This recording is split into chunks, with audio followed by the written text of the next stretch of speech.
I think we can start. We already wait for 10 minutes. Yes, sure, sir. Yeah, they can join. Those are willing to join.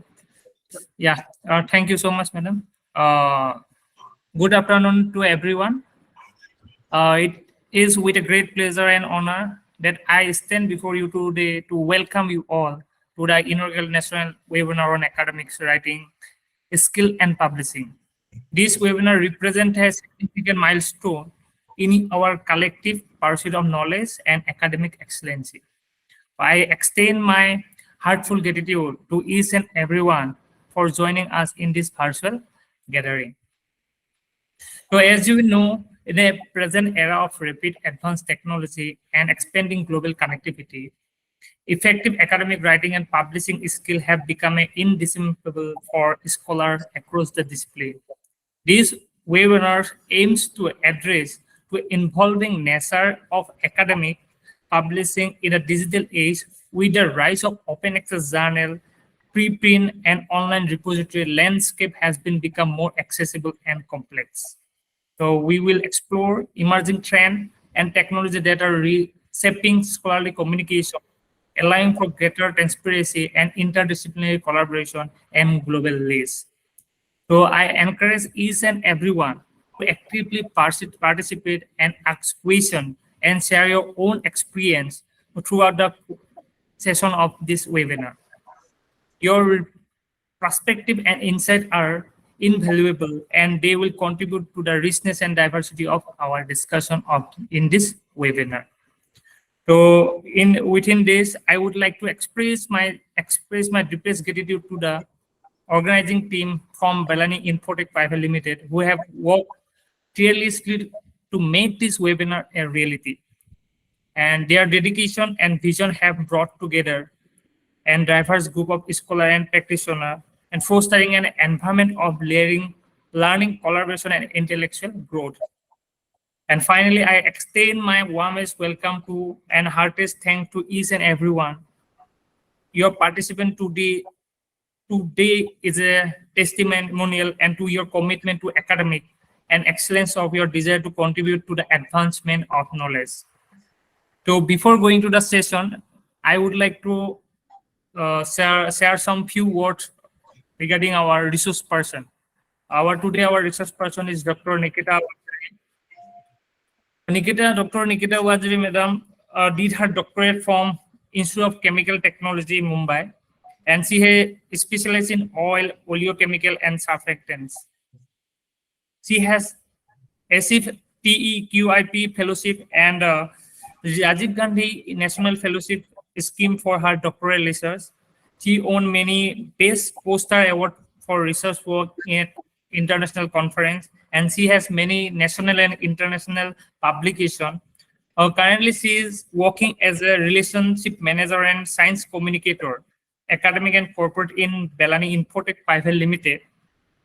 Thank you, madam, for joining us for today as a research person. Now, I would like to hand over to the session to you for sharing your experience with our participant. Thank you. Thank you so much, sir.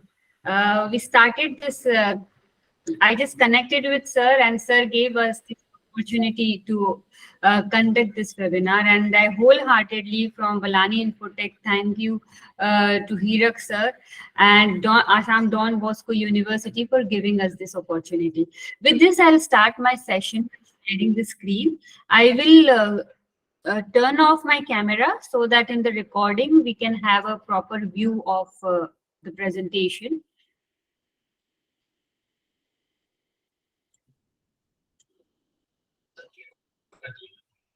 This session is also being recorded, and at the same time there will be a Q&A at the end of the session.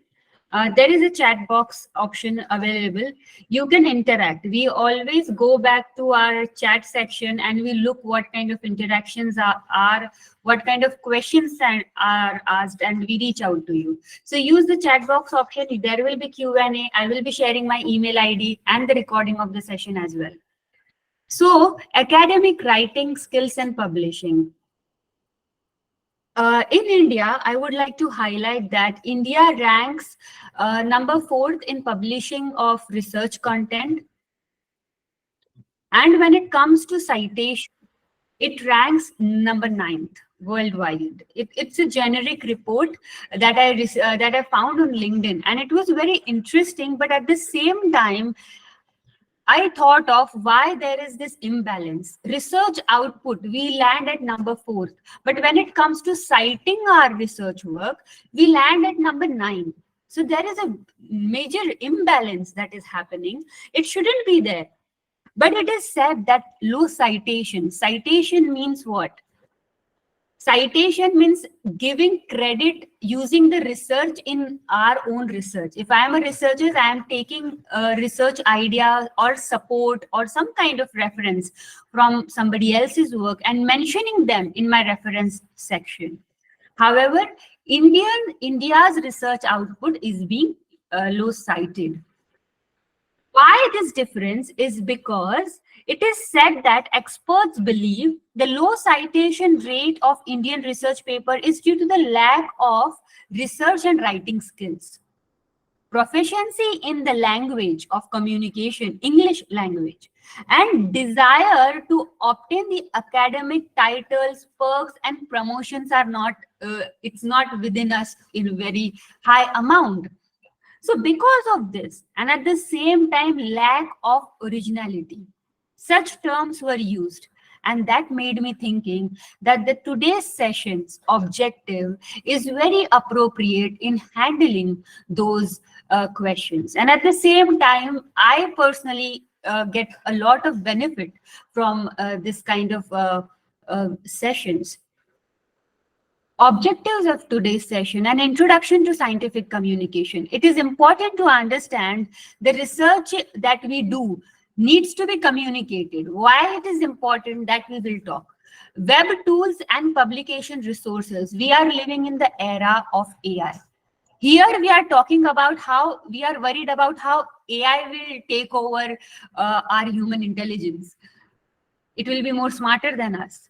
What are the tools we can support, we can get assistance from, and not be feared or not be scared of those AIs?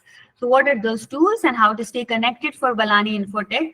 Balani Group is one of the leading library and information service provider. We started in the year of 1987 with Aditya Books. Aditya Books back then in 1987, more of book, on the shelf books. So it was printed format. In the year 2001, we started this Balani Infotech for e-journals. And then in the year 2007 and 6 and 7, iGroup for both ebook and print journals. So we're associated with 60 plus global publishers, and we have 5,000 plus clients in Indian subcontinent. So we are a very well-known name when it comes to e-resources and e-books. We also provide print books to the library. So we have a very strong connections. We also are conducting various webinars, workshops, and seminars, online session, offline session. So please reach out to us if that is the need in your organization. An introduction to scientific communication. Firstly, the question here is, what is scientific communication? How we communicate science is through scientific writing. Why it is important? That is the second question. What type of communication? Very broadly, that it is divided into primary and secondary communication. That is our third question that we will address. Now, scientific writing refers to the communication of scientific information, research finding through a written document. Those written documents are research paper, article, reviews, and grant proposals. I am sure one of the other we must have been associated with in our academic tenure. Scientific communication, writing is in the written format, research paper, articles. However, communication stands for the method and channel that is used to disseminate our research. So that communication method can be in writing format, can be in the form of presentations, in the form of conference, posters, digital media, however it will be, but that is a mode and channel. Now, why it is important? Because it helps us sharing the knowledge. Now, back in the days, in very beginning, what used to happen, there was no digital era, of course. So in the earlier days, scientific communication primarily took in the form of personal correspondence. I will write personally to some other researcher. So it, for an example, the personal correspondence of Galileo Galilei and Isaac Newton can be found in the form of scientific communication. However, with changing time, the communication also changed. Now, as scientific disciplines developed, the research we try to research a lot as our as education exploded, as digitization happened. How it all started with advancement of all the communication and writing, the first scientific journals began to appear. We needed a very uh, a good format that everybody can be associated with, a very synchronized format in which we all could communicate, one format for everybody. So then scientific writing started in the form of journals, and those journals started in the 17th century. The very first journal that was published in the year 1665 was Journal des Sçavans. That was the very first. It was published in January. And soon in the same year, the first journal of philosophical transaction published by Royal Society, that was established in 1665. So it was the starting of scientific communication. Throughout the 18th and 19th century, scientific writing was very much formalized. It was very much known now. Everybody could write in that format.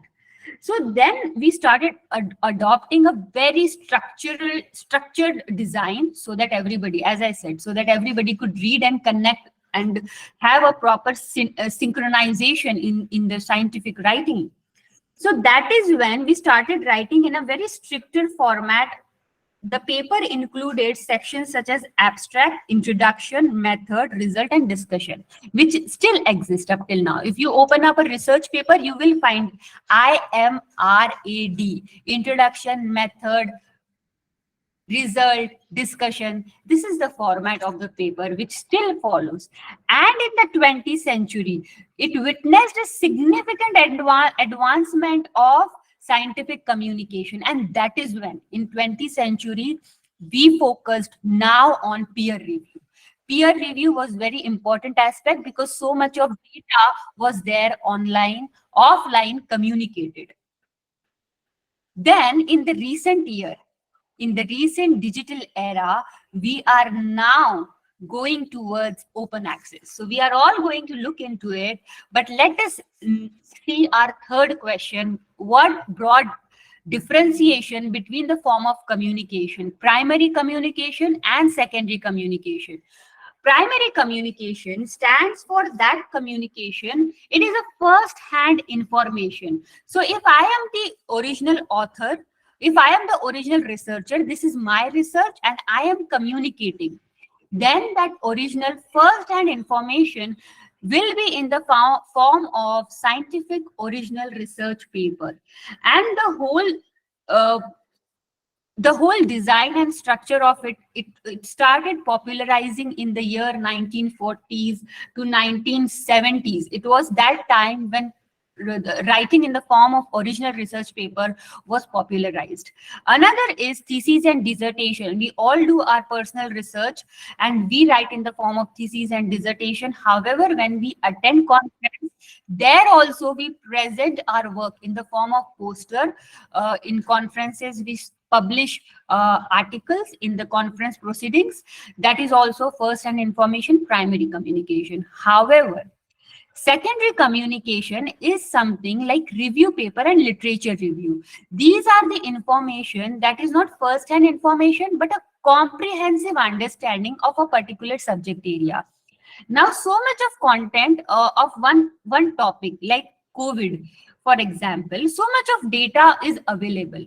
If I am reading certain amount of information and I want to present it in form of my own understanding, my perspective, a study, summarize study of that, I can definitely write a review paper, a literature review of a particular topic where I have invested and studied. Meta-analysis in, especially in medical, where for one drug there are so many analysis. So meta-analysis, qualitative to quantitative research, both qualitative and quantitative together, that study is presented, it is called meta-analysis. Chapters in books, we all go through our library books, that is also secondary communication. And speeches like today, where I am showcasing certain information that is already existing, but it is not my invention. So that comes in speeches, and even editorial information in journals can be counted as secondary communication. Now we will talk about H index. Why H index is important? Because if we are communicating in science, it will be qualitative and quantitative information of one particular individual will be analyzed. As a researcher, my qualitative and quantitative information will be analyzed to give an H index, so that I will know where I stand, how my research is being taken by my own community. For example, H.J. Kim from South Korea has highest H index. This is a website that is a general website, and I have given this website link, of highly cited researchers of 2023. So it gives a perspective of where I stand competitive wise, qualitative wise, and quantitative wise. A contribution of one researcher, one author can be calculated in the form of H index. Now, H index is something that has been already calculated. It is not something that we sit and calculate. However, having an understanding of how it is calculated help us understand the fundamentals of H index. H index, also known as Hirsch's index, is a metric used to measure the impact or productivity of researchers' scientific publication, and it was proposed by physicist George E. Hirsch in the year 2005. Now, H index is calculated, and we will also see an example of that. H index is calculated based on researchers, for example, this researchers' most cited paper and the number of citations they have received. H index is attempt to balance both number of publication and the impact of publication or impact of those publications. So for an example, I have 7 papers published. Let them be NP. 1, 2, 3, 4, 5, 6, and 7. Number wise, it's arranged. It does not matter in which year first paper was published and second paper was published. It is my total contribution, be it 10 years of difference. My first paper I could have published in the year 1999, and my second paper could be in the year 2005. It does not matter. But for my first paper, I received citation 129. Now, 129 citations is more than this number 1. However, for my second, again, the citation is 76. It's more than the number of paper that I have published. My third paper has citation 18. My fourth paper 16. My fifth 8. So number of papers here is 5, but at the same time the citation is also more than 5. It reduced. For my sixth paper, I did not receive good citation, and it reduced. So the link is breaked, and I have not received at the same time. When it comes to the number of paper I have published, my citation is less than that. So it will stop at this. At H index will be 5. Because that is where the link is broken and my rest of the paper has not received a better citation or more number of citation than the number of paper that I have published. So that is how the link is breaked. This is not something we calculate. Of course, it is for our overview that it gives us. Now, last year in 2022, Ronald C. Kessler was the researcher having highest H index, but this year HJ came. So that kind of comparison help us to understand where we stand. And this is a formula NP minus H. So this is NP minus H, and they should always be more than the citation for each paper. Where it is till where it is still 5. So there it stops. Moving ahead, citation, as we have seen, how H index will improve, how we will receive now we have seen how citations makes a very important aspect of evaluating a researcher's contribution. It makes a very important, it is not just the amount of paper I have published, but it also matters citation. Who else has referred my research in there? Where I am mentioned in the reference section, it also matters. So this citation makes a huge difference.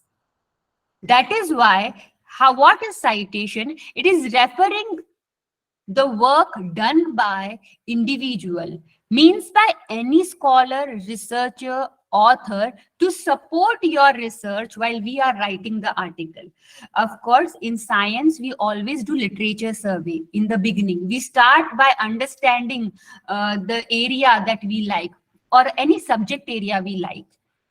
For library professional, it might be so many topics, the digital libraries. So if I go and study about digital library, there will be so many papers. So when I am writing my own article, I will add all those support that I used in my reference section. That is how their citation will be improved. And it is very important in academics. Citing their work, there are various styles to cite work in research, and this style depends upon publication. Wherever we are going to publish our article, there they will mention the style that they follow. And for having this style, there are reference management softwares as well. But let us take into an account what are the styles depending upon the subject area. It changes according to the subject area and according to the publication, but it is very clearly mentioned when we select the journal to publish. It is very clearly mentioned.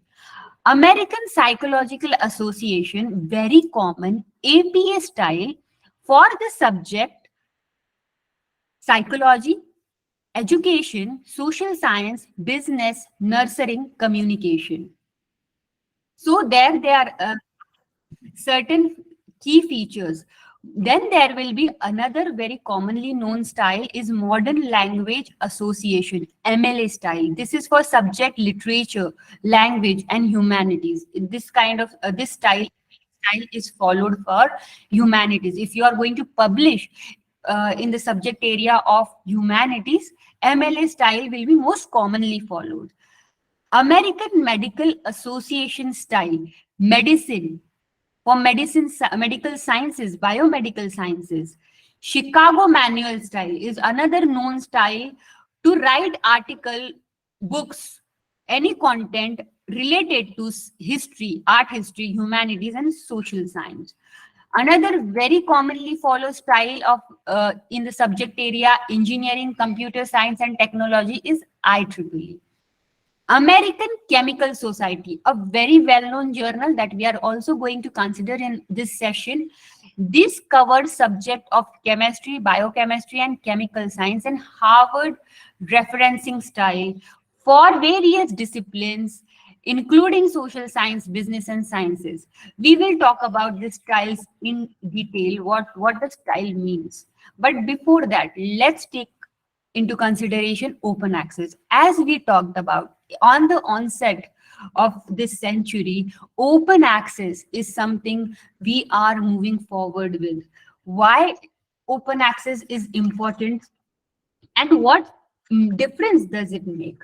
Open access in scientific publication refers to the practice of making research articles freely available to public without any barrier, without any subscription cost. Wherever you might see this sign, the lock is opened, it means the gate is not been guarded. You can directly enter in the house. If we close the gate, it means you need a particular permission.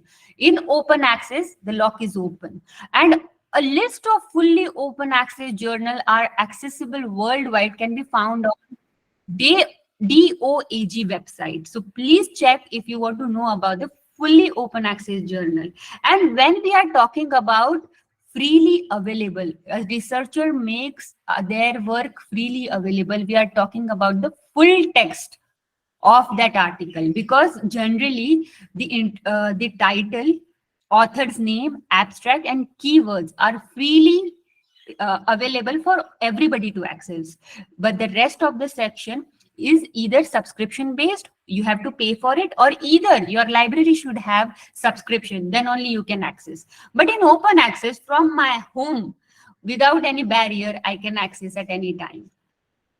So this is evolving. It enables everybody to access, especially where low income nations, their library do not have so much of funding to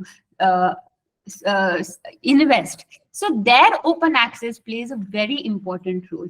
And at the same time, open access also contribute in addressing global disparities. It also promotes the principle of transparency, collaboration, and innovation in scientific research. It facilitates rapid dissemination. If I am not able to access subscription based, I will be open to the research that they have done, and it will definitely have an impact in my research as well. So if it is open access, I can access it. So that kind of impact it has, it is generally seen very advantageous. However, it is important to note that there are different forms of open access. Gold open access, here the cost money, this fee is known as article processing charges. The author, now we talked about freely available. However, of course, in research, so much of manual work, so much of chemicals, so much of apparatus, what not goes in doing a research, depending upon the different departments. So that cost is always there. Author pays a certain amount of charge. Now, this author also has received certain funding. So from somewhere, the fund should be there to provide gold open access to the public for them to freely read. But as an author, I have to pay certain amount of charge. These charges are higher than the subscription based. Now, and that is a huge difference. And that is also mentioned on the publication website. But this huge difference is also because they are going to give an open access option to that content, but the charges are higher. Green open access act. Now, this is a different form in which we can make our research content open access. Here, there is an embargo period. In this embargo period, the article that we submit act as, it's not freely available in a certain embargo period. And this there is an embargo period making a version of your article public. And how long is that embargo period? That you can find on internet. Sharper Romeo, this is a website which gives you a concise description of which version of your article and when it will be made open access. So when it can be made public. So this kind of facility is given to an author. It's seen advantages, but as an author, I might have certain limitations, I want certain control over my research. So then I can follow this green open access and licensing format. Another way is licensing model that determines the permission and rights associated with the use, reuse, and distribution of the published research article. And licensing plays a very crucial role in defining the terms under which other can access my research content. So it gives it gives me control and an authority over my research work. So there are different forms in which this license model can be used. There are six forms of licensing, Creative Commons licenses, and in here CC BY, there are various forms in which there are certain terms and conditions that allows the work to be accessed according to the license. Web tool for manuscript writing and publishing. We talked about scientific communication. Very important. Let me give you an example of COVID time. We did not know what was happening around the world. We were scared. There was not much information. It was new to us. Communication of that information was very important. That any research, any publication, any news, any form of scientific communication of the topic on COVID, we would just jump on and we would share the information. That kind of impact in today's time information makes, and it even made in previous time as well. So it's very important. Subject-wise publication and database. These are the storehouse of this information. Now let us see a minute difference between what is publication and what is database. It is very important for our young researchers or the newly joined researchers who are going to do their literature survey. Having understanding of publication and database, peer review publication and peer review database, it's very important, because if I am going to access Scopus, I am going to access Web of Science, then what input I am getting, that thing I will process, and that similar way I will give the output. If I access fake journals, if I'm accessing Google Scholar all the time and fake publications all the time, so I am naturally bound to publish in fake journals and get into that trap. So having this understanding is very much important. That is why we have this presentation slide. Now, database. These are the database. Very commonly known databases are Scopus, Web of Science, PubMed. Database are organized collection of structured information or data. Everything they have been organized, collected, and structurally they have stored that design. It helps in not only storage, but also retrieval of the information and management of the data. So it's very important. And database are different format: genetic database, chemical database, astronomical database, or bibliographical database, whatever the name is, like bibliographical database. Now this will be storage retrieval of different bibliographic information.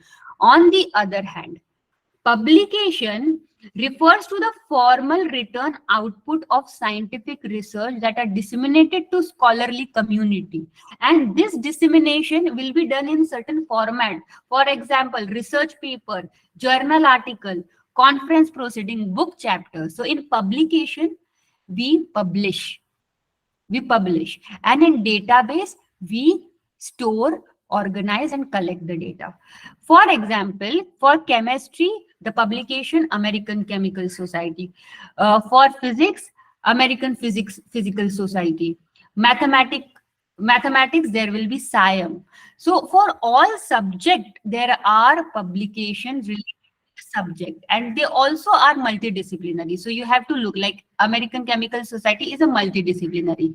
We will talk also on the multidisciplinary aspect of publication. For management, APA, OECD.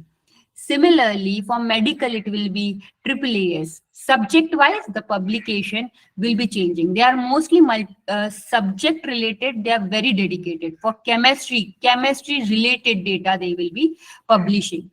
And for example, of database, ProQuest, dissertation, and thesis. Now, in ProQuest, full text, including 2.7 million searchable citation to dissertation and thesis, can be found. Another example of database is Scopus. The database of Scopus evaluate now, according to database like Scopus, Web of Science, they both have their own parameters of evaluating what journals they will onboard. So Scopus have their evaluation. So that's why the database that evaluate, we are taking in account that evaluates impact of journal in Scopus. So there is an entire team that evaluates the impact, onboard the Scopus, monitor everything. And for this subject area that it covers is science, social science, humanities, and it also has site score. So it also provides site score, and site score is one of the term that is associated with the journal, number of time it has been cited and all that parameters. So it helps us evaluate, okay, the citation of this journal is good and it is good to publish, so that we will also receive good citation, whatever your approach is. But it provides site score. Shimago journal rank. It is another indicator. You might have seen at good peer reviewed at the bottom impact factor. Shimago journal rank is given. And with one look, with every time when we go, we see impact factor, we see Shimago journal rank. It just catches our eye and gives us a quick understanding. So what is Shimago journal rank? It's an indicator that calculates total number of articles quoted in one particular journal and takes into account the importance and prestige of quoting journal. So the number of articles that have been published, it takes into the overall account of how much of it is cited, how much is published, what is the impact factor, and it gives a particular rank. And looking at the rank, it helps us understand the importance and the prestige of that particular journal. Hygiene factor is an average of number of citation of article published in certain journal in the past 5 years. Again, when we talk about average of citation, it is important because, and it is also of past 5 years, because the citation changes year. The impact factor changes every year. The impact factor is also changing. So that is why having an average is very important, especially in Scopus. It has been it's happened that if the journal has impact factor some 0.9 or 1, it will be there in their list, in their database for a particular time, and after that you will see that Scopus does not, that journal does not belong to the Scopus. It's been removed from that database. So that is why having an average helps us to track the record of the journal. Will it stay? It might, in their evaluation, it might be, so it might have in that year successfully it got onboarded on the database. However, it did not survive. Nobody cited, nobody referred, nobody read the journal. So the impact factor reduced, and now it does not fit into the evaluation parameter. It is out of the database. So that should not happen. The journal will be out of the database, but at the same time, as a researcher, my article will no longer be in a Scopus indexed database. So again, it impacts at an individual level as well. So it is very important to have 5-year understanding. Database for research for Scopus, www.scopus.com, mjli.clarivate.com is for Clarivate's Web of Science. Now this is also one website of Clarivate. Here you can browse, search and explore journal indexed in Web of Science. So it's a journal, it's a website, very user friendly, where I can type anything. It can be a journal, ISSN number, or a title word, and then I can search. Whatever content, subscription based, if your library is subscribed to it, then you can access. However, if you're not subscribed, open access content, you're free to access. Here there will be different filters. You can select open access, and whatever is on the Web of Science related to your subject area, use the filter, click on open access, and you can access those content from anywhere. Similarly, for Scopus as well, there are various search for author search, for journal search. There are different websites, and if your library is not subscribed to yet, you can use that resources by open access medium. So content that are open access, you can access from any database. Principles of scientific writing, very important aspects that we must all take into account when we want to write. Now, I definitely have publications under my name, but I am also keen to publish in Web of Science. It is the most prestigious database, multidisciplinary database. It not just adds to the reputation, but it also builds and tells directly that the quality of work published is of a very good quality. And the accessibility, if my article is on Web of Science, from all over the world, people are going to come and read from Web of Science because it is trusted. Why it is trusted? Because it is peer review. All the parameters are strict parameters, and peer review content is available. And again, Web of Science also has, Clarivate also has their own team where the parameters are very strict to choose a journal on that database. So it not just builds your reputation, but it also tells about the quality. Now, I am also working on these principles very keenly so that I can publish soon an article on Web of Science. What are those principles? As a scientist, I must have something to say passionately. This is the topic I always talk about is, if I like or I enjoy, I have interest in doing certain research, then the uniqueness of my own research will come. If I am doing forcefully for some n number of reasons, but I do not enjoy or do not like my work, that uniqueness will be missing. That's why, as a scientist, if you are researching or if you are going to the path of writing and communicating your research, in the very beginning, you should have something to say passionately. You should like what you're doing. You should enjoy what you're doing, because if you don't, at the end of it, you will be very bored even to write a paper, and publishing, you will be like, no, I don't want this headache anymore. So that should not be the case. You should be very passionate of what you're doing. Good writing and reading, they both are interrelated. If you feel that write something, you have to read and read so much of content. You have to do intensive literature survey, go through so much of content, then automatically the words will flow. If you feel that, okay, I want to write, I have read one article, two articles, some less content, then there won't be much word flow. But if you want to write, you have to read a lot. That's how good writing will automatically come, because it's not something, because I used to also struggle that why I am having so much problem in writing. So I was also struggling, but then I understood that it is not a born talent. You have to be a good reader and automatically you will write. And that writing should be communicated clearly, logically and effectively. In science, you have to be very clear, logical and effective, because nobody is going to replicate in the lab. Because I am from a chemistry background, so I can say that if I am showcasing some a result table, nobody is going to repeat that. But it should be trustworthy. There has to be backup of different analysis. It has to be backed by instrumental analysis, different types of analysis, that the result will speak for themselves. So that kind of logic and clarity should be there. Polish your first draft, have enough time on your hand to write an article. It is not a 1 month, 2 month. Writing, polishing takes enough time. That's how you know that you're going to publish your article in good databases and good publication. Your article will be on good database, and you have to publish it on good journals. So it will only happen if you spend good amount of time polishing. And you can also polish your article, your thesis, your journal using the web tools that we will soon talk about. Write your article in an interesting manner to engage a reader.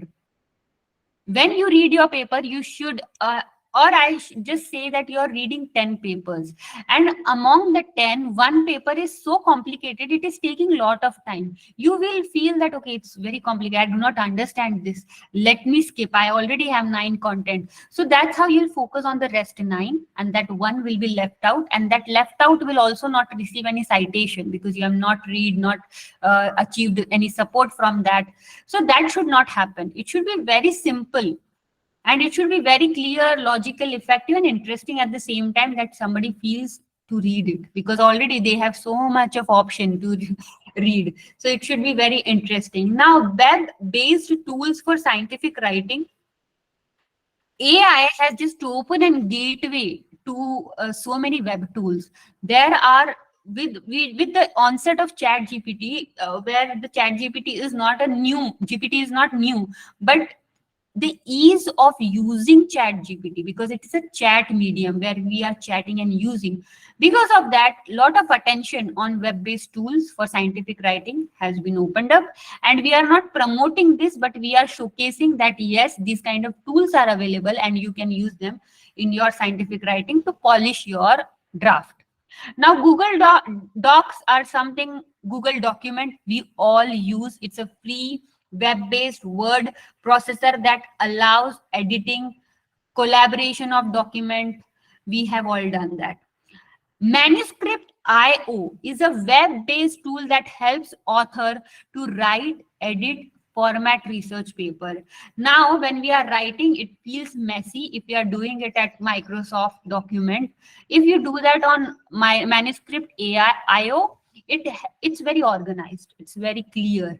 It does not feel overwhelming, but gives you a clarity. So this web tool is used for writing, editing, and formatting the research paper. Now, Rexis is a web-based research platform. It is also coming as a web tool, because we should never forget our databases and publication. Those are the tools that are existing from 1665 to 2023. So those tools are always there. Rexis is a web-based research platform that provides access to comprehensive collection of organic, inorganic, and organometallic chemistry data. So this is a web-based database.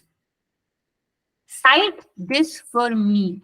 Now we already have known to different citation or reference management software. Those are Mendeley, Zotero. Cite this for me is another web-based cite generator that helps create accurate citation in various styles. So be it APA, MLA, Chicago, or even you can manually enter a format and that format will be then followed. Because if it's not a very common style, then you can also tell the software that this is the style, and then it will form the rest of the reference in that format only. It allows users to enter book or article or generate the citation instantly. Science Direct is another database that is also a good tool to access research content of when it comes to article, journal, books. It can be used for literature review, finding reference, accessing scientific content of multidisciplinary disciplines. Zenodo is a web-based repository for research outputs. Now, repository are one such ways to store information. So here you will definitely find the research output, including data sets, software, presentation, scientific paper. So it helps you. Now it's a web-based repository. So look out if your subject area is there on this particular platform. PubMed is again a database for biomedical literature, including articles from journal, from medicine, health science, and life science. So PubMed is for medical related. JSTOR is a digital library. So many content are even free to access there, if I am not wrong. So it is a digital library that provides access to vast collection of, and it's multidisciplinary, vast collection of books, journals, and of different subject areas are there, from literature, history, sociology. So JSTOR is another such digital library. ResearchGate is another social networking platform for researchers and scientists. ResearchGate is one of the platform which is very useful for me. Here there are a few articles that are free to download, or you can also request them to give you your the required content.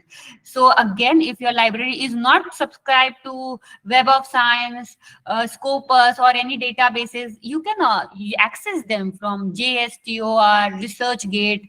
For business related, Business Source Complete is one such database.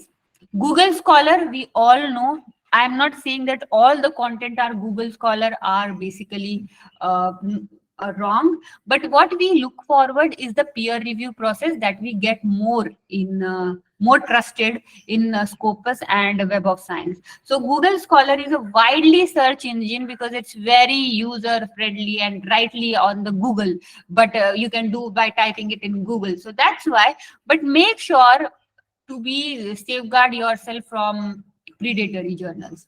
IEEE, a digital library for fields such as electrical engineering, computer science, and electronics.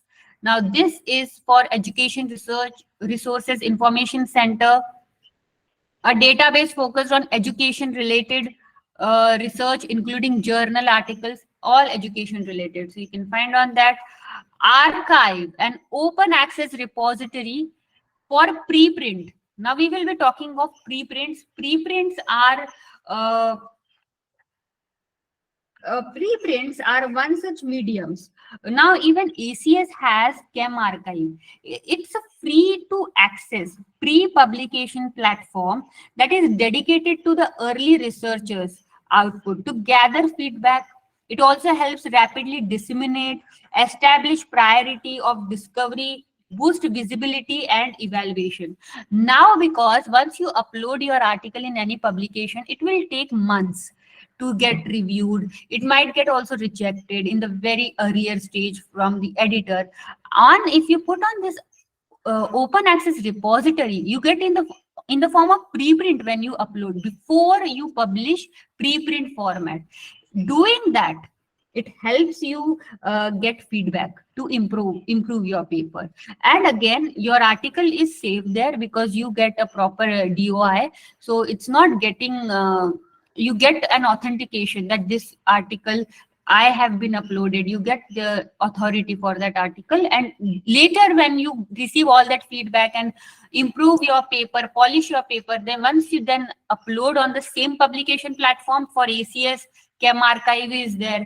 So from Chem Archive, all the feedback, it will be there. So ACS people will be looking at the Chem Archive. When you upload on the preprint paper on the ACS publication, that whole process just, it helps in accelerating the paper for easier publication. Essential research tools. Now again, these are the tools that because of AI, it helps you it helps in your research. We are talking about these tools now more than ever because of the onset of AI. So now when you go for literature survey, elicit, connected paper, research rabbit, lot of multidisciplinary content you will find here. Now if you type elicit, just type it, 10 different another literature review related tools will open up. So for just for the sake of information, I'm showcasing for writing assistance, Chat GPT, we all talk about, WordTune, Bard. These are all AI based tools that help you in writing. For any illustrations, Canva, BioRender, Draw.io. For citation, we already seen earlier, Cite for Me. Other than that, Zotero, Mendeley, JabRef. For data, quantitative, so R, SPSS, JASP. These are all in the form of, like, if you're in a meeting and there is the audio communication or that, or a very written information, that written information quantitatively and qualitatively using this application. So when I talk about quantitative, it can be in the form of table.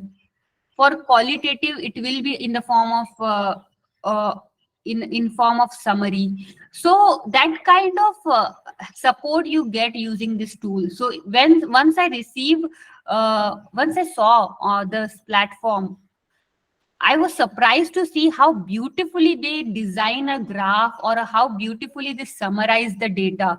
So quantitative and qualitative work using these tools can be done.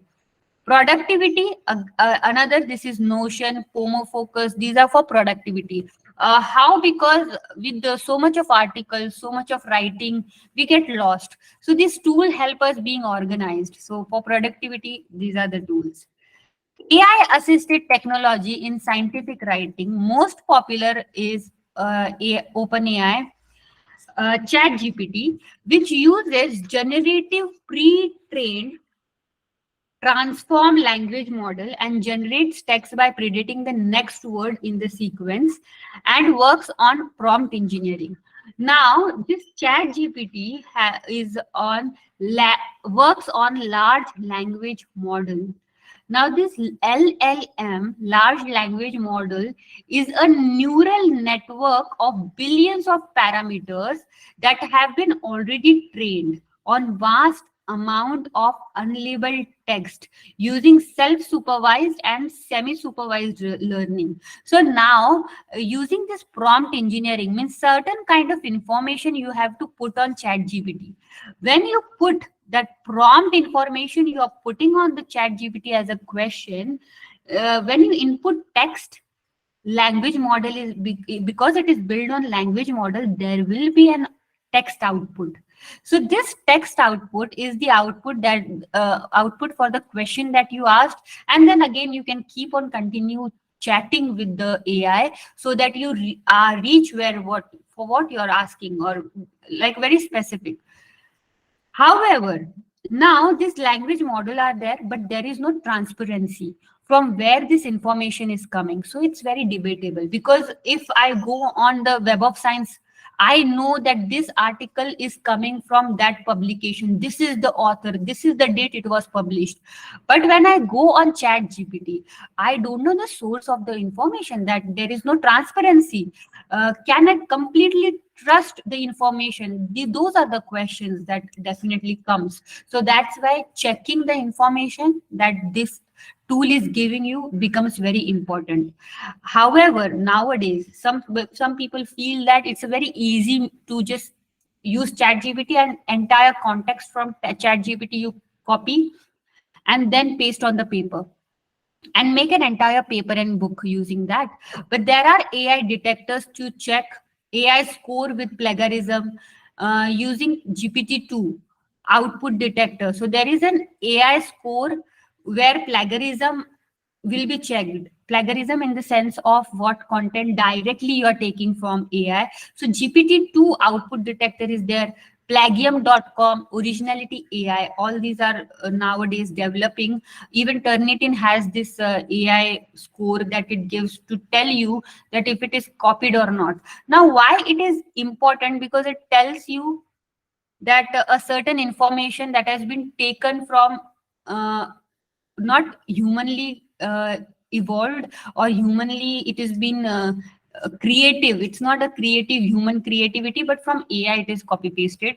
Let's ask, that's why, is chat GPT ethical for scientific writing or not? This is a question that we all worry about. So I just wrote it in chat GPT. Let's say what chat GPT is: a large language model that is very useful in scientific writing. However, it is important to consider certain ethical consideration.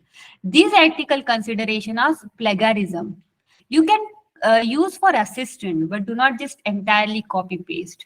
Like we use different assistants, but do not copy paste from even from journals and publication. Accuracy and validity, that is one question, because the information we have to always verify from the different publications and database. Transparency, this tool has not been very transparent.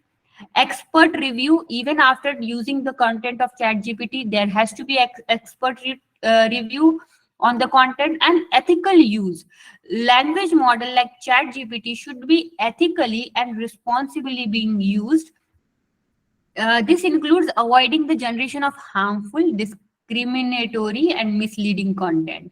So overall, ChatGPT can be used as a very good tool for scientific writing, but we have to never forget to exercise critical thinking. So that way, our article can become ethical using ChatGPT as well. Cloned article, because I said database, we go on Google Scholar, easily we access the content, but we have to definitely check. This is the original document, this is the predatory. It looks very similar, and that's why our new researchers, young researchers, they get into the trap of clone journal. So what is the checklist? ISSN number is the first, but here it's copied. So then if it is included in predatory journal list or not. So this predatory journal list will be the UGC care list. Unprofessional web page and domain. There is no transparency, no editorial information. The standard of published paper has lot of error. No DOI and ORCID ID. Sometimes they even say that we will provide you DOI. That is why the best place to check that the journal is predatory or not, if checking, it comes in the databases, indexing databases like Web of Science, PubMed, Scopus Index, IEEE, if it comes under that or not. And you should always check COPE, Committee of Publication Ethics, for ethical practices. Like, we always ask our question, what is ethical, what is not. There you will find that information. Now, peer review process. Here you submit an article, research review. That article will go to the editorial team. Now, editorial team, again, they will review, they will check if the article is plagiarized or not. Is it written in a good English language? Is it comes under the scope of the publication or not? If it comes, then it will be sent to the reviewer or rejected. The reviewers, there will be at least minimum 3 set of reviewers. Again, there will be certain revision. If you revise the paper, then it can be accepted, or even after revision, it can be rejected. And then it will go to the publication process. Again, this entire process is a long process, year-long process. We can say anytime it takes from 6 months to year. That's why using tools becomes very important. One such tool is Drillbit. The very many competitor are Urkund, Turnitin. Drillbit plagiarism detection tool. The unique feature here is the extensive amount of academic content in 100 languages. So their Indian languages also are covered in Drillbit. These are the unique feature. It works on the AI and machine learning technology. So it works on AI. Now what AI does, it calculates catches the continuity of work, or even if you do paraphrasing, AI smartly captures that. But the idea, if you copy the idea and smartly rewrite the paper, even if every single word is in your own writing in your own way, yet it will be retracted. If you copy the idea, it will be retracted. If it reaches to author, it will be retracted. Now we have seen so many styles already. MLA, APA, and Chicago. What are these styles? Every publication will have their own style. But what this style talks about is the very basic information written in different formats. What are that information are author, date, item, source, volume, issue, page. It helps to track the paper. All the basic information that is required to track the paper, know about the research content, about the article, which date it was published, the title of the manuscript, the name of the journal, and DOI, digital object identifier, to directly gives the link to the paper and the information about the paper. So all that comes under citation style. Now Drillbit has this huge content coverage, and because of that, when you use freely available tools that do not have this content coverage, or other tools who makes, like Drillbit will give you one result, Turnitin will give you one result. These result differences are due to the differences in content coverage, updated information are being included or not, latest information are being included or not. So because of that, you might see the difference in the result as well. Inflibet theses of 35,000 plus regional language theses. When it comes to regional language, there is no any other product like Drillbit. Similarly, we will move ahead for English language communication. English is not our first language, but however, still it is very important to write in English language to reach at the worldwide stage.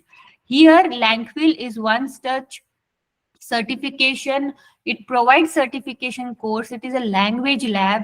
Here you can get certified, and listening, speaking, reading, writing, all of the aspects of English you can cover. And here the grammar assessment feature is there. When you upload an content, article or thesis, it will help you to correct the paper grammatically, but at the same time, it will teach you why you were wrong. So it gives you suggestions wrong suggestion, right suggestions, and then helps you learn in the process. These are the resources that you can access on Langquill. Adjective, adverb. If I will click on adverb, a small web page will open up with a very comprehensive information about adverb. So all the English language content you will find here free to access. These are all pages which are very free to access on the website. However, certification course, or if you have to cross all the levels, it will be a subscription based product. Now all the world population, 15% of world population speaks English, 5% are native English speakers, yet communication in English is a universal language, and there is a lot of high rejection rate as well. So when you use Langquill to grammar assessment to build your English language communication, it only helps to reach better your scientific communication and reach worldwide. MyLoft is another web tool. This software, this is a web version, MyLoft. Times in COVID, what happened? We were all in our home. So during that time, we could not access library resources because either we have to IP authenticate or use the library computers. We were not able to do that. So MyLoft, this is the gateway. This is the remote access and MyLoft. MyLoft now is a web-based. So on mobile phone, on one click, I can access all the library resources because mobile accessibility gives a very good feature where anybody and everybody at any time they can use. So it also adds up to the usage of every resources that a library has. So it's very useful, MyLoft, to discover, share, access, and organize all the library resources with all the members of our organization.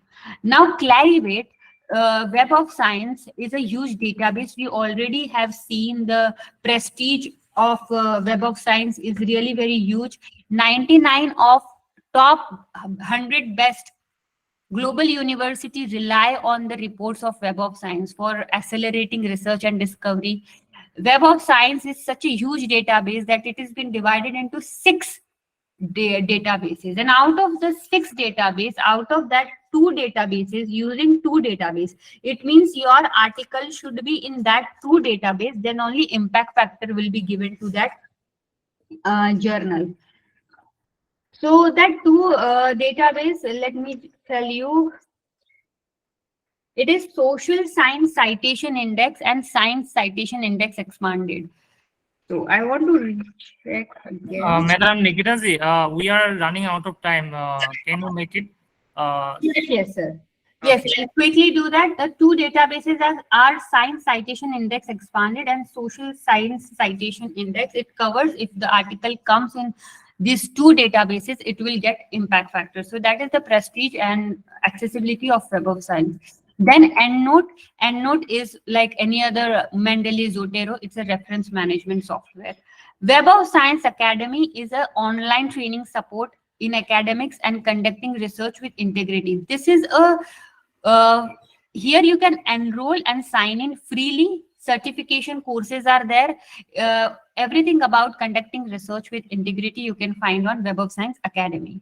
Then this is the website, Science Citation Index, Web of Science Core Collection. Here all the metrics related to a particular publication, a particular journal you can find. So a direct link to the home page or Web of Science impact factor, Scopus impact factor, everything you can find on this particular website.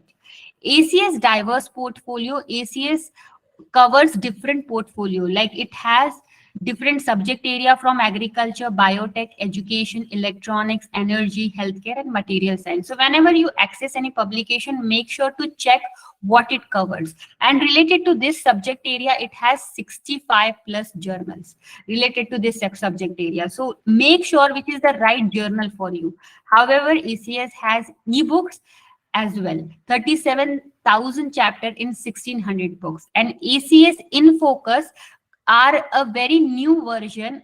These are designed online as only. It covers multimedia features, and these are book version, a very compact, comprehensive information. 50 ACS in Focus books are there, and here In 4 to 6 hours, you can cover a particular topic. ACS Publishing Center.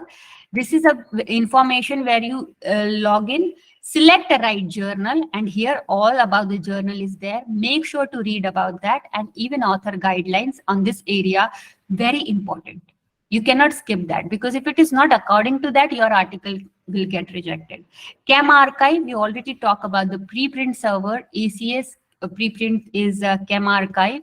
It has been collaborated with Royal Society and other society, and together they work on this preprint server.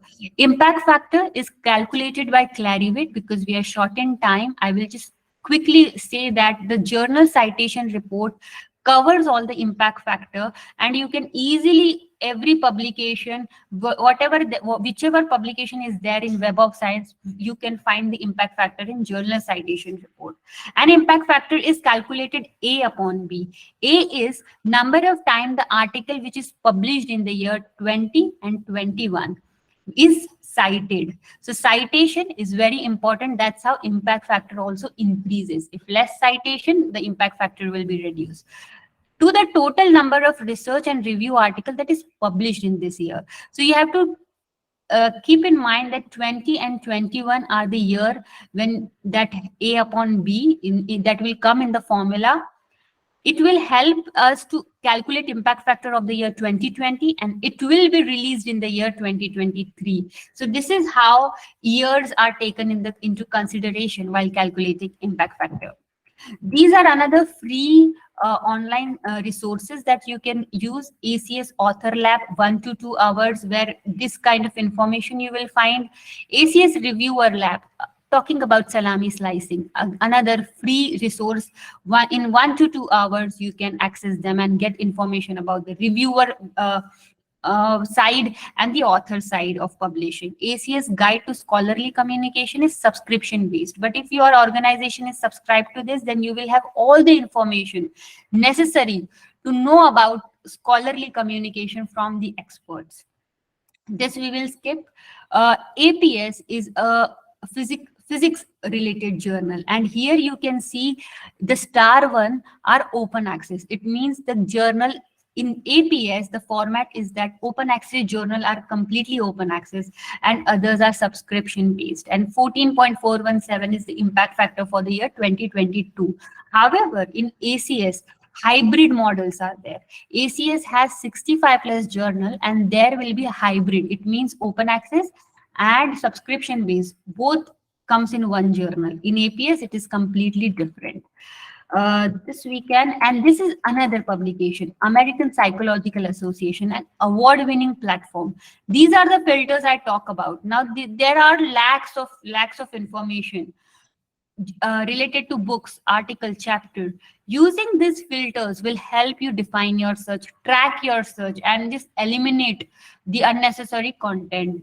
So use the filters, or wherever you go, click on the advanced search option. When you click on advanced search, these filters will open up, and then instead of so many articles, very restricted articles will come that will be useful to you.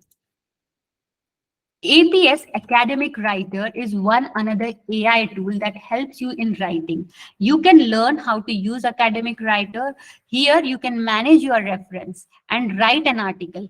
Now, as we talked about, writing an article is a very tedious job. Academic Writer helps you providing an environment to write an article in APA style. Now, APA style is a very commonly used style. If your article is in APA format, it will be no harm to modify a bit in a different form, but APA style is most commonly used. So here you can even manage the reference and write an article.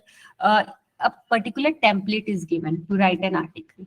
So this is an Academic Writer. We also provide online sessions on Academic Writer. In AAAS, most high impact factor publication is AAAS, American Association for Advancement of Science. Any publication website will look like this, so much of information. But what, as a scholar, I am looking for publication. So if I click on who we are, we have to always spend enough time knowing the publication, how it is, how it is, where to access, how to access. Now when I go to who we are, science journal, all the science journals information that it holds will come up. So you have to, it is very necessary to spend enough time with the publication website to know about what are the all the resources, how I can best utilize that resource for my use. Similarly, for mathematics, when I go on Society for Industrial and Applied Mathematics, this kind of design is there. So if I click on data science, all the books, ebooks also SIAM has, and all the journal that SIAM has related to data science will open up. So it is very important to spend time to know like these features that exist, which makes your work very easier. Sometimes it is this kind of images, sometimes there is drop down menu to select the right journal to know more about the journal. Finally, Project Muse. Project Muse is a platform that holds 125 plus publishers information related to subject area of social science and humanities. So 125 publisher content. Here I can find 800 plus journals and 80,000 books, 80,000 plus books related to this subject area. So there is no other platform like Project Muse for this particular subject area. Here again, there will be advanced search option where you will use filters, and so much of content is here, right? There are 800 plus journals, but using the advanced search and filter option, it will work easier. World Library is for, this is the website database worldlibrary.org. Millions of books here are available. And again, all the subject area, but using filters, it helps you reach to the right book. Now there will be books online as well, but if you are accessing the book on World Library platform, it using this filter, it will help you to really reach the book in no time. So that advantage is there using World Library. It is also a subscription-based product. And stay connected with Balani Infotech. I know there was a lot of information that has been shared in this session. So I will definitely provide you with the recording link, and hope my team member has shared the feedback form for today's session. And I have stopped sharing my screen. And sir, thank you so much for the opportunity. And I hope everybody who has joined find this session useful. Yeah, thank you so much, madam, for covering everything related to academic writing and research. You starting from scientific writing and scientific communication to open access journals and different types of database you have covered. So now we can, before going to question session, our honorable Vice Chancellor sir joined the session. So I requested to Father if he can give some view and remarks for the session. It will be great beneficial for our research scholar and faculty members. Father, are you available? Yes, sir. I'm trying to see if I can give access to audio. Yeah. Sir, everybody are, I think I can, I'm unmuting everybody, so if they can also interact through audio. I think sir Yes, can. yes.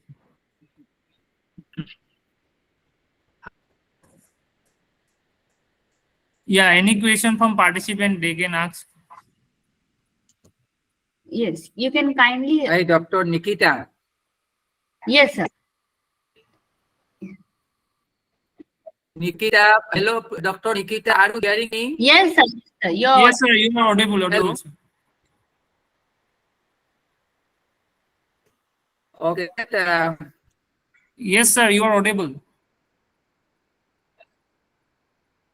What my practical difficulties in my class, most of the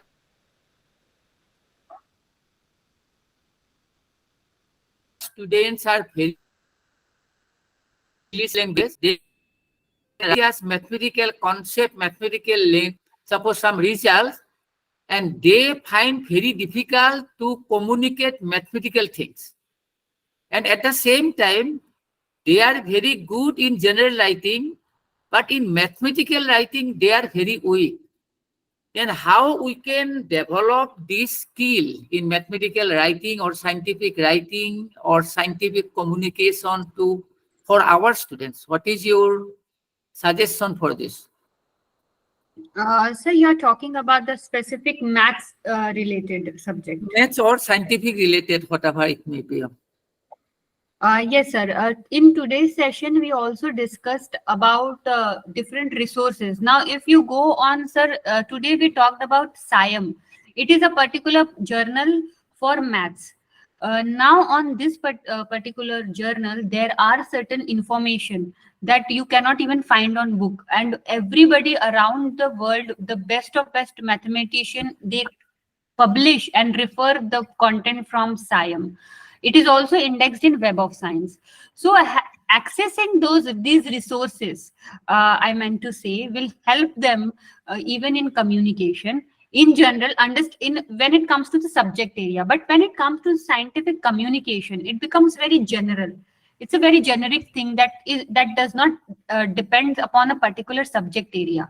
So here, what we can do is go through various webinars. There are a lot of webinars conducted by all the from Clarivate, they conduct webinar. From ACS, they conduct webinars. We at Balani Infotech organize webinars. So these kind of webinars definitely help them understand publication and scientific communication better, and using tools will also give them assistance. But I will always say that in the end, I will say that, conclude saying that with experience, you will definitely get better. Writing is something that will not come, like my first paper will not be my best paper. It comes with experience, but attending webinars, having understanding of mathematical journals and database will help them be in a good communication as well. Okay, thank you very much. And you have nicely explained what is mean by H index. Yes, sir. But you have not explained what is the I index. This is my first thing. Yes. And do you also think that H index, I index, impact factor are also important for establishment of the patent in scientific world? Yes, sir. I index is commonly called I-10 index, where the number of publication is counted which has at least 10 citations. So at least minimum 10 citations I should have for my publication, and then I will have a particular I-10 index. So that is the evaluation, the number of publication with at least 10 citations. A very simple measure only used by Google Scholar, and is another way to gauge the productivity of scholar is I-10 index. Sir, when it comes to patent, the whole set is very different and the whole concept is very different. In patent, we try to protect a certain information and we protect it. We kind of present to a world in the form of title, but we do not showcase how entirety, in its entirety, the entire research, the entire study is not presented.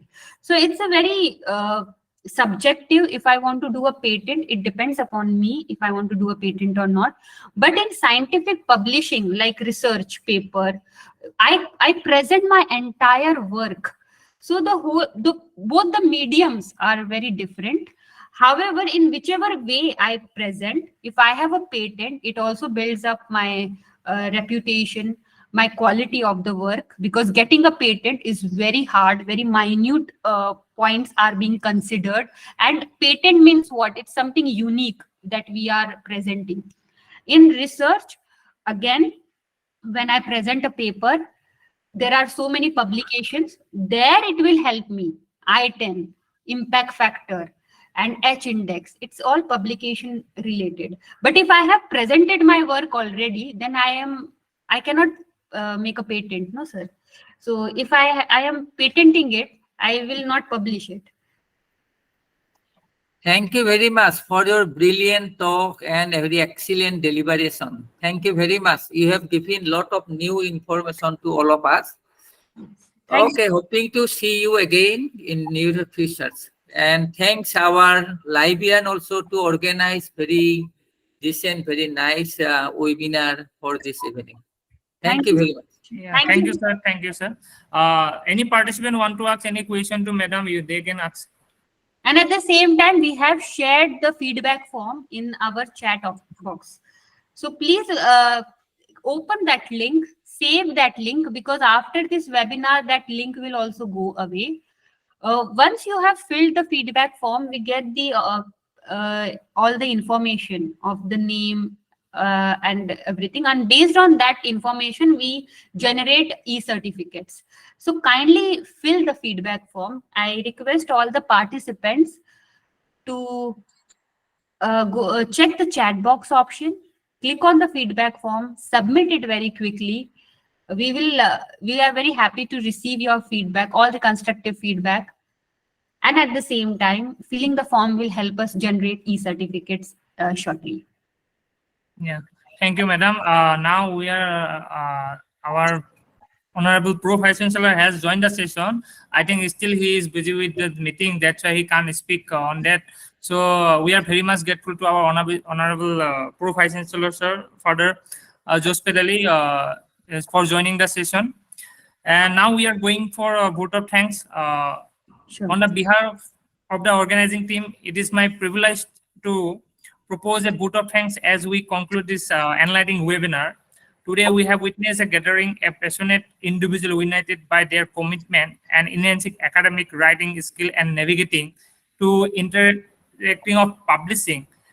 This event would not have been possible without the contribution and support of Balani Infotech Pvt Limited. We are very much grateful to Balani Infotech Pvt Limited, their kind support. And firstly, we express our sincere gratitude to our esteemed speaker, Dr. Nikita Madam. Wealth of knowledge, expertise, and insightful of presence have provided invaluable guidance to all the participants. We are truly honored to have had you as a part of this webinar.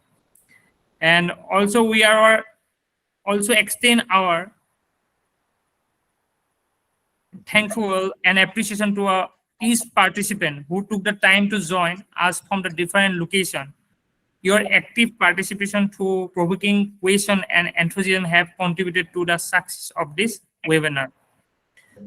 We also extend our thanks to Honorable Vice Chancellor and Honorable Pro Vice Chancellor and Honorable Registrar, whose generous support has made this event possible.